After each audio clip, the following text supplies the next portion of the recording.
देवाची स्तुती असो, देवाच्या नावाला धन्यवाद देतो. देवाने आपल्याला हा प्रसंग दिलेला आहे त्याचं वचन ऐकण्यासाठी आणि त्याची भक्ती करण्यासाठी. देवाची स्तुती असो. दोन शब्दाची प्रार्थना करूया. प्रभू देवा, तू चांगला आहेस. तुझ्या चांगुलपणामुळे आम्ही आहोत प्रिय प्रभू. तुझं वचन पुन्हा पुन्हा आमच्या कानी तू पडू देतोस. तुझं दर्शन तू आम्हाला देतोस प्रिय प्रभू. तुझा संदेश तू आम्हाला देतो. या शेवटल्या काळामध्ये कशा रीतीने वागावं प्रिय प्रभू याचे विचार तू आम्हाला दे. याचं मार्गदर्शन तू आम्हाला दे प्रिय प्रभू. आणि या काळामध्ये सुद्धा पवित्र आणि विजयी असल्या प्रकारचं तुला संतुष्ट करणारे जीवन जगण्यासाठी प्रिय प्रभू आम्हाला तू सहाय्य मदत कर. येशू आमचा तारणारा याच्या नावाने प्रार्थना केली आहे म्हणून तो आहे. आमेन. आजचा जो संदेश आहे त्याच्यासाठी जो शास्त्र भाग आहे तो उत्पत्तीचं पुस्तक 6वा अध्याय 9 ते 12 ही वाचून दाखवतो. ही वचनं. नोहा आपल्या काळच्या लोकांमध्ये नीतिमान व सात्विक मनुष्य होता. नोहा देवाबरोबर चालला. त्या काळी देवाच्या दृष्टीने पृथ्वी भ्रष्ट झाली होती. ती जात जुलमांनी भरली होती. देवाने पृथ्वीकडे अवलोकन केले. तो पहा ती भ्रष्ट होती, कारण पृथ्वीवरील सर्व प्राणीमात्रांची चालचलवणूक बिघडली होती. त्याचप्रमाणे 7वा अध्याय 1 वचन. परमेश्वराने नोहाला सांगितले, तू आपल्या सगळ्या कुटुंबासह तारवात चल, कारण मी पाहिले आहे की या पिढीत तूच माझ्या पुढे नीतिमान आहेस. हा जो शास्त्र भाग आपण वाचलेला आहे तर त्यावरून आजच्या संदेशाचं जे शीर्षक आहे ते असं आहे की नोहा शेवटल्या काळासाठी साक्षीरूपी मेघ. नोहा शेवटल्या काळासाठी साक्षीरूपी मेघ.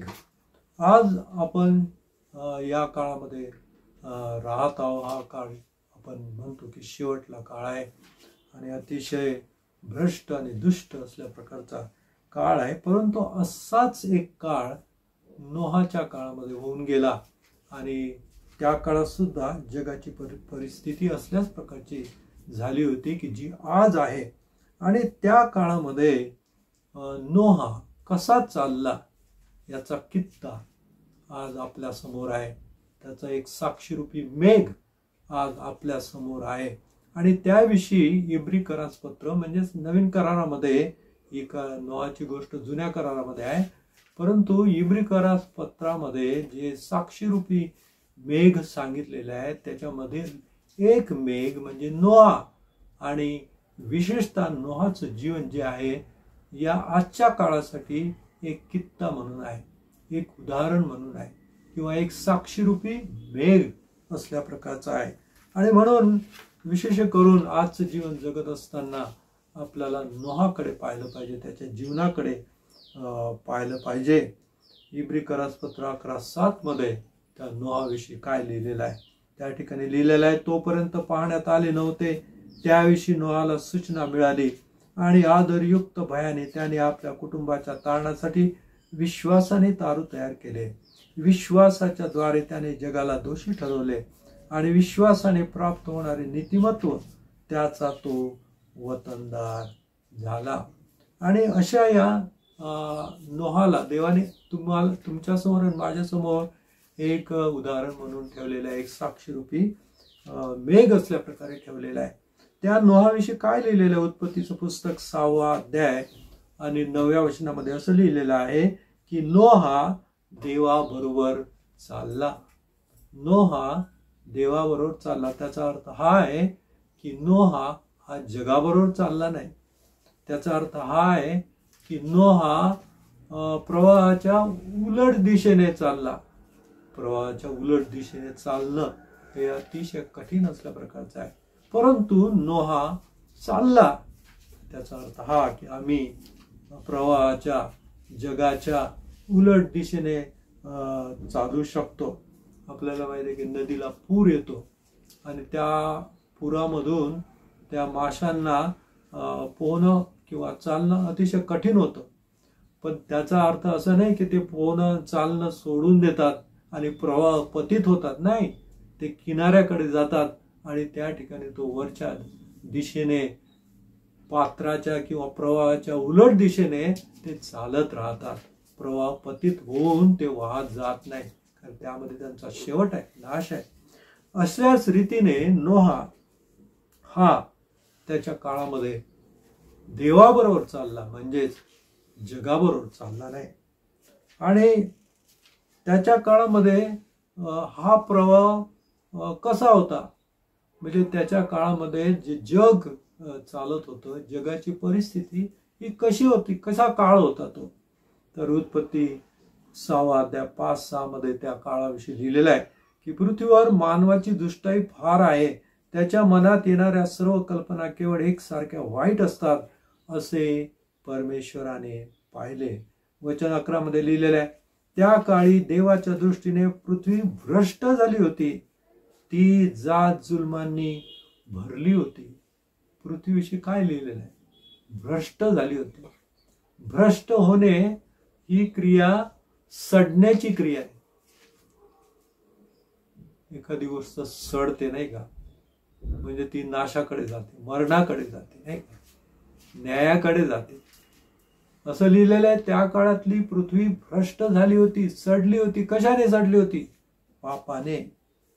लिहिलंय पृथ्वी भ्रष्ट झाली होती आणि त्या पापामुळे त्यावेळची परिस्थिती, जगाची आध्यात्मिक परिस्थिती अतिशय विचित्र असल्या प्रकारची झाली होती. अतिशय पराकोटीला गेलेली असल्या प्रकारची परिस्थिती होती. आणि म्हणून ज्या वेळेस देव त्या पृथ्वीकडे पाहायचा त्यावेळेस त्याच्या मनाला खेद व्हायचा, अतिशय वेदना व्हायच्या, अतिशय त्याला दुःख व्हायचं, कारण त्यावेळेच्या पृथ्वीची परिस्थिती सडल्यासारखी झाली होती. त्यामध्ये कुठलाच चांगुलपण असल्या प्रकारचं राहिलेलं नव्हतं. परंतु अशाही परिस्थितीमध्ये सारं जग सडलेलं आहे, सगळीकडे दलदलच आहे. मग तुम्ही कसं चालू शकता? परंतु तशाही परिस्थितीमध्ये आपण नोहाविषयी वाचलं की तो देवाबरोबर चालला आणि तो जगाबरोबर चालला नाही आणि तो जगाच्या विरुद्ध दिशेने चालला आणि आयुष्यभर तो तसल्या प्रकारे चालला. नोहा देवाबरोबर चालला. केव्हा आम्ही देवाबरोबर चालू शकतो? देव कसा आहे हे याचा विचार करावा लागेल. दोघं व्यक्ती केव्हा एकमेकावर चालू शकतात? त्यांच्यामध्ये काहीतरी सारखेपणा असेल तरच ते चालू शकतात. मित्रच एकमेकांबरोबर चालू शकतात. मित्र आणि शत्रू हे एकत्र चालू शकत नाही, कारण त्यांच्यामध्ये सारखेपणाच नाही, त्यांचं कधी पटणारच नाही. देव आणि नोहा यांच्यामध्ये काहीतरी सारखेपणा होता. आणि आमोस 3:3 मध्ये लिहिलेलं आहे की पूर्व संकेत केल्याशिवाय दोघे जण एकमेकांबरोबर चालतील काय?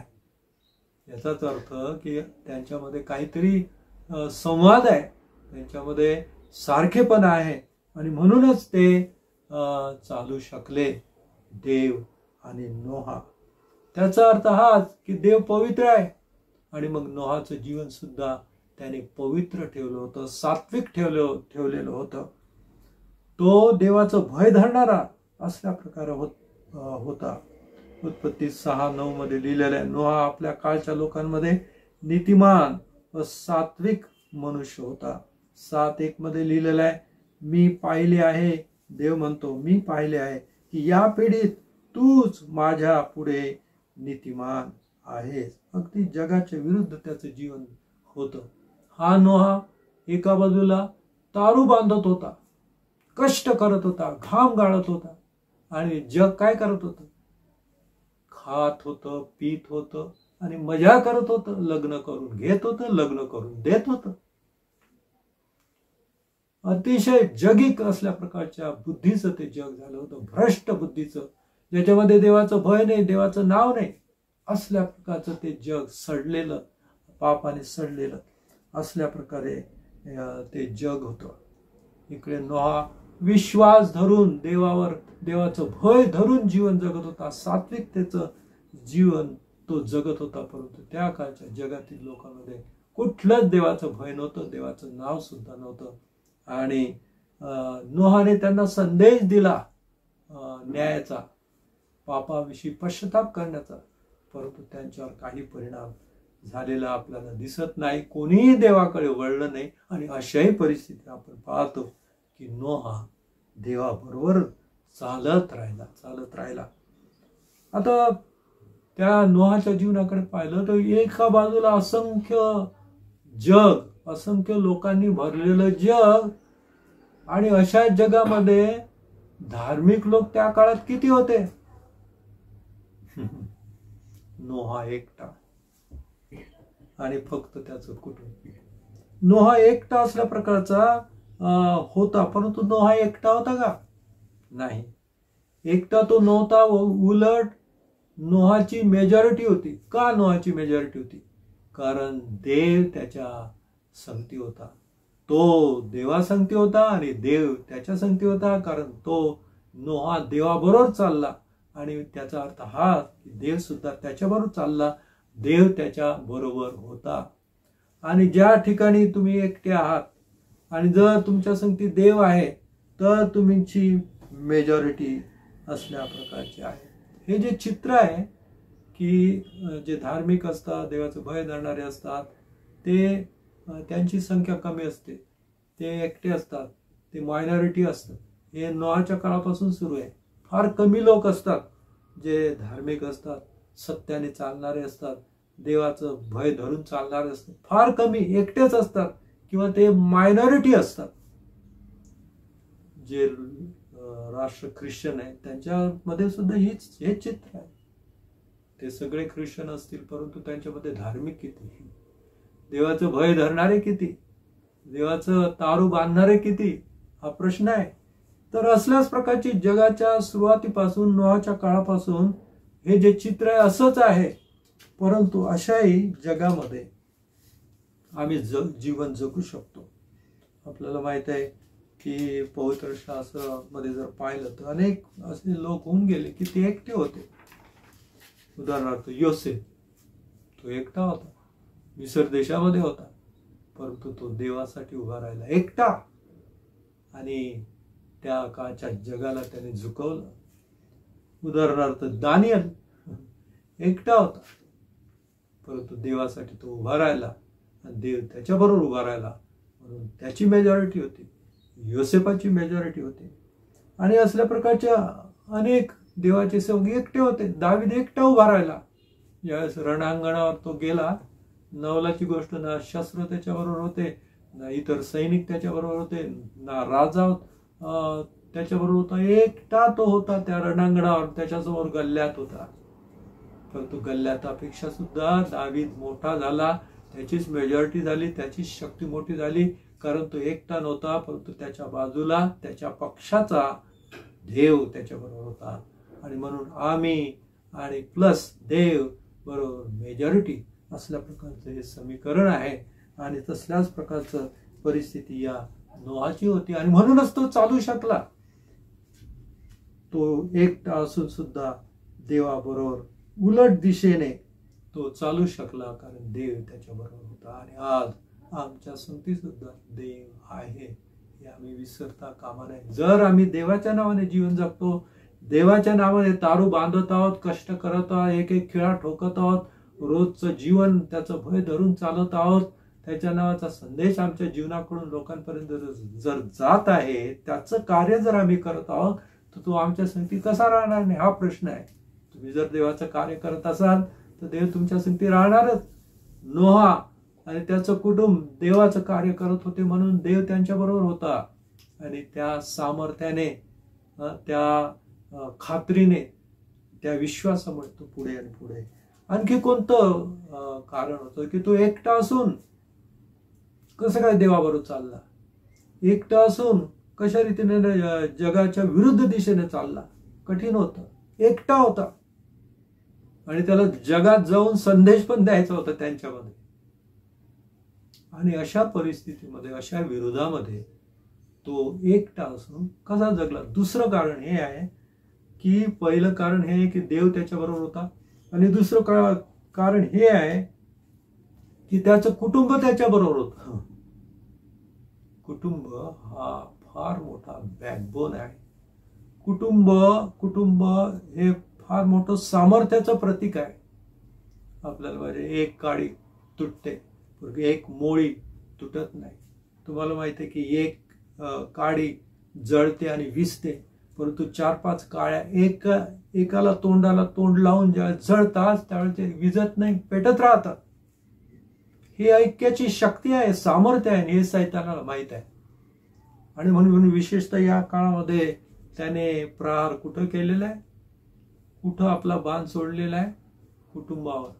कुटुंब संस्था हीच तोडून टाकलेली आहे, घर त्याने तोडून टाकलेलं आहे. आणि त्याचा परिणाम काय झाला की घरातील प्रत्येक व्यक्ती, मुलगा, आई, बाप आणि आई वडील हे सर्व वेगवेगळे झाले, एकटे झालेले. आणि अशा रीतीने ते अशक्त झालेले आहे. ते देवाबरोबर चालू शकत नाही, फार कठीण झालंय चालणं. ते अशक्त झालेलं आध्यात्मिक रीतीने, मानसिक रीतीने आणि शारीरिक रीतीने सुद्धा, कारण ते एकटे पडलेले आहेत. त्यांच्याबरोबर देव नाही, त्यांच्याबरोबर कुटुंब नाही, आणि म्हणून ते देवाबरोबर एकटे असून चालू शकत नाही. आम्हाला जर देवाबरोबर चालायचं असेल तर हा बॅकबोन आमच्या जीवनामध्ये असणं फार गरजेचं आहे. पुढची गोष्ट, तो एकटा असून सुद्धा कसा चालू शकला, याला कारण त्याचा विश्वास, त्याचा देवावरचा विश्वास हा फार मोठा आहे असं मी म्हणतो. कारण जे जगाला माहीतच नव्हतं, जे जगाने पाहिलंच नव्हतं, तुम्ही ती गोष्ट पाहिलीच नाही, ती तुम्ही त्याच्यावर विश्वास ठेवता, त्याचा संदेश देता, त्याचा प्रचार करता, आणि त्याच्याप्रमाणे जीवन जगता. काय माहित नव्हतं त्याला, काय जगाला काय माहित नव्हतं. जगाला अशा रीतीने पाण्याचा नाश होतो हे माहीतच नव्हतं, कारण त्याच्या आधी असल्या प्रकारचं कधी घटना घडलेलीच नव्हती. त्याच्या समोर, डोळ्यासमोर हा प्रसंगच नव्हता. त्याच्या डोळ्यासमोर त्याने पाहिलेली दुसरी गोष्ट, न पाहिलेली दुसरी गोष्ट म्हणजे पाऊस पडतो. पाऊस हा शब्दच नव्हता, कारण पृथ्वीने पाऊस पाहिलेलाच नव्हता. दव पडत असेल त्याच्याबरोबर पीक येत असतात असं त्या काळामध्ये. पाऊस जगाला माहीतच नव्हता. तो नोआच्या न्यायाच्या काळापासून सुरू झाला. आणि देवाने त्याला सांगितलं, मी या जगाचा पाण्याने नाश करेल. पाऊस पाणी कुठे आहे? त्याच्या आकाशामध्ये एक सुद्धा ढग नव्हता. आणि तरीही म्हणून म्हणतो की नोआचा विश्वास फार मोठा होता. जे कधी कोणी पाहिलंय नव्हतं ना ऐकलंही नव्हतं, ती गोष्ट देवाने त्याला सांगितली. त्याप्रमाणे त्याने दारू बांधलं, त्याप्रमाणे त्याने संदेश दिला, त्याप्रमाणे तो जीवन जगला विरोधात. आणि आपण पाहतो ज्यावेळेस असल्या प्रकारचं जीवन तो जगला, त्या काळातले लोक त्याला तर मला वाटतं दगड मारले असतील, वेडा म्हणून. काय सांगतो? पाऊस कोणी पाहिला? न्याय कोणी पाहिला? देव कोणी पाहिला? तारू काय बांधत आहे? काय आहे हा प्रकार? तारून सगळं वेडेपणाचे लक्षण त्यांच्या दृष्टीने. परंतु नोआला माहित होतं की देवाने मला सांगितलेले एक एक फळी तो ठोकत होता, रोज एक एक खिळा ठोकत होता, कारण त्याचा विश्वास देवावर होता. त्याला माहित होतं की देवाने जे सांगितलं ते होणार आहे.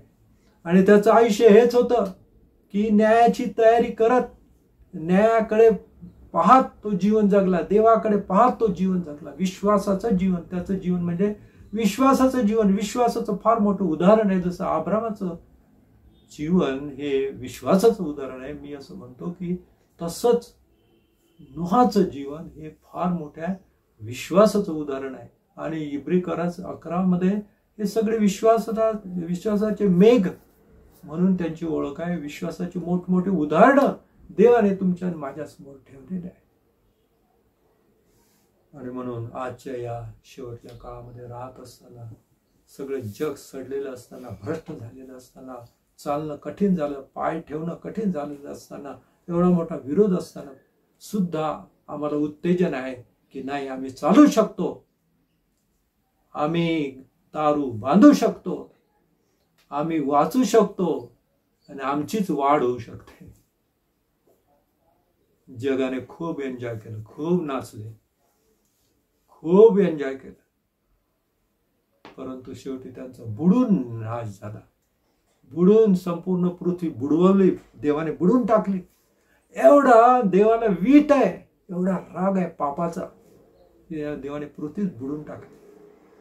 एकच तरंगत होता, एकच वाचला होता, एकच तारल्या गेला, नोहा आणि त्याचं कुटुंब. देवाने त्याला मात्र तारलं, कारण तो देवाचं भय घालणार होता. केवळ त्याला वाचवलं नाही, परंतु शेवटी त्याला आशीर्वाद दिला आणि फलद्रूप व्हा आणि पृथ्वी व्यापून टाका. आजचं जे जग आहे ना, ते कोणाचं वंशज आहे? आदमाचं, बरोबर आहे, परंतु आणखी आपण म्हणू शकतो नोहाचं, नोहाच्या कुटुंबाचं आजचं जग आहे, त्याची वाढ आहे. नोहा आमच्या समोर कित्ता आहे, नोहा आमच्या समोर साक्षीरूपी मेघ आहे. नोहाच्या समोर असल्या प्रकारचा साक्षीरूपी मेघ नव्हता. आज आमच्या समोर केवळ नोहाच नाही, परंतु कितीतरी उदाहरणं 11व्या अध्यायामध्ये दिलेले आहे. हे एवढे मोठे साक्षीरूपी मेघ आहे. आणि 12व्या अध्यायामध्ये दिलेले एवढ्या मोठ्या साक्षीरूपी मेघाने आम्ही जर वेढलेले आहोत, तर आम्हाला सुद्धा नोहासारखं जीवन जगायचं आहे त्या गौरवासाठी.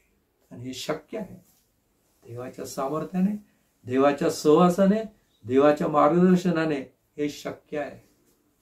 आणि म्हणून आज आपल्याला आत्मपरीक्षण करण्याचा प्रश्न आहे की मी नोहाप्रमाणे त्या देवाच्या भयाच्या मार्गावर चालत आहे की जगाप्रमाणे जगाच्या प्रवाहामध्ये वाहून प्रवाह पतित झालेला आहे. आत्मपरीक्षण आपण करूया. माझी खात्री आहे की नोहाप्रमाणे आपलं जीवन सुद्धा चालत राहील. देव आपणास आशीर्वाद देव. हालेलुया.